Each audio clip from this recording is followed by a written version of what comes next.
Hey everyone, this is the 420 mic rod coming to you here in a newly developed 4 by 10 by 8 laboratory room. As you can see, we have two buckets out here right now. There are two newly acquired TGA Subcools Quash, cross between Space Queen and Kush 98. They were two cuttings that were given to me by a very good friend. They were already well rooted in their rapid rooters, and they were transplanted yesterday. This is day 2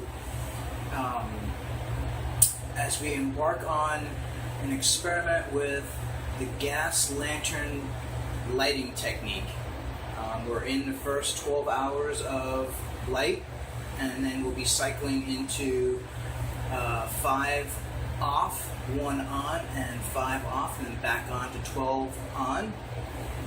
As you see, they're very well nurtured plants. They're doing very, very well right now. What they're in is a modified pot that I got a concept off of what they sell online. But one pot is filled with about maybe an inch to an inch and a half of hydrogen pellets.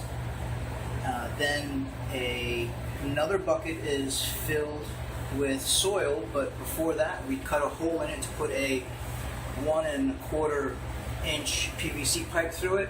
And in that bucket we have many drilled holes in the bottom. And what we do is we place it on top of the hydrogen, and we put the tube in the hole there, make sure that the hydrogen is moved around enough for the tube to go all the way down to the base bucket. And hence we have a self-watering bucket at our disposal for relatively cheap. They can be made easily at any time.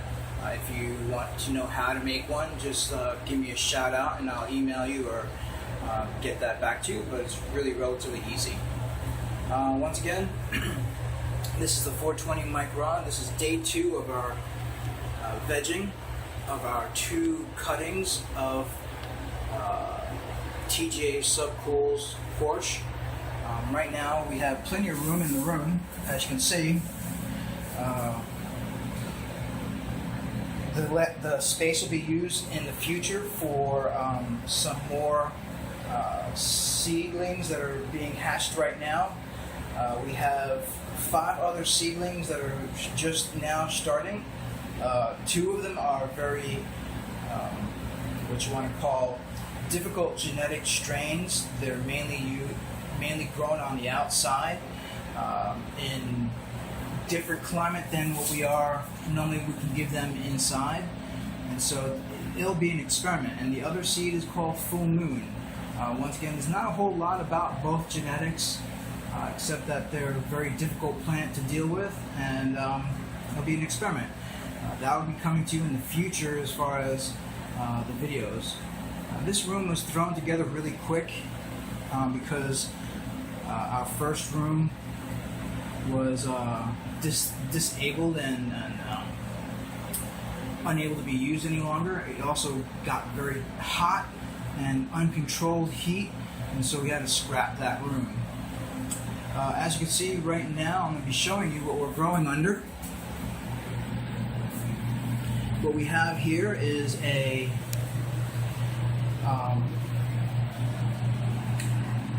Apollo 8 new version. It is a 150 watt LED setup with 3 watt bulbs, with also on each individual has another magnifying lens on it. This is comparable to the Apollo 8, except this model has 11 spectrums. Okay? And in front of it here we have a competitor. What we're trying to do is we're trying to see what LED light works the best. This is made by the same company that makes the Apollos. But this one was custom made just for me. It's an 11 spectrum, 144 watt light. It has, as you can see, more fans on it for more intense cooling, but also the configurations on the lights are different. As you can see, totally different. This light has individual LEDs with 3 watt bulbs, but each LED does not have its own magnifying lens on it. The configuration's in a X pattern, where most of your blues are maintained in like an X formation, whereas this Apollo, which is just now going to be surfacing within the next year or so, it is right now a very intense light. It has 2 settings. You can put it on just regular vegetation or bloom by itself, but it also has a third feature where you can combine both for the most intense light. The other light here, the white one, as you can see, it just has 1 plug, 1 no turn on. It's just the way it is. That's the way it comes. In the near few days here, we're going to be placing more seedlings down, and what the experiment will be is what light produces the best production during growth and also during bloom. That way we can figure out what light we can use during vegetation stage versus blooming stage. Within the next few days, like I said, we'll be having some more seedlings come out, and what we're going to do is once again we're going to put two seedlings. As you see, the 2 cuttings are under 1 light. In the middle will be 2 more seedlings, and then right here underneath the Apollo will be 2 more plants. And so we'll follow how the 2 on the outsides do versus the plants in the middle, where it gets a combination of both lights. So it'll be pretty exciting to see how it goes. Right now, these videos will be far and few between unless some major growth comes in. As you can see, the room has got a nice temperature of 83 and or 82. We have a hanging fan circulating air. We have a nice built-in air conditioning unit, blah blah blah, set up at 81 degrees, which has an ambient temperature, as you can see, between depending on where the temperature monitor is, it's either 82 or 83, which is satisfactory because with much reading and much experimentation, LEDs have said to be better when the room is set at a warmer temperature. So in essence, then you need to start, or we need to start as growers, use cooler water. And so I don't keep the water in here. What I do is I keep RO water stored in gallon buckets in a refrigerator, and as needed, I'll make newts and feed the plants that way. That way, the coolness comes from the water and not from the room.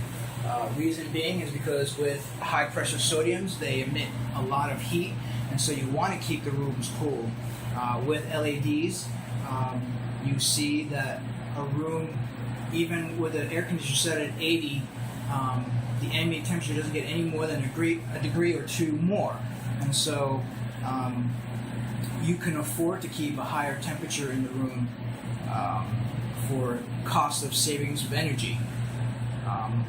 Other than that, though, this is just the 420 mic rod. This is the first video of many to come.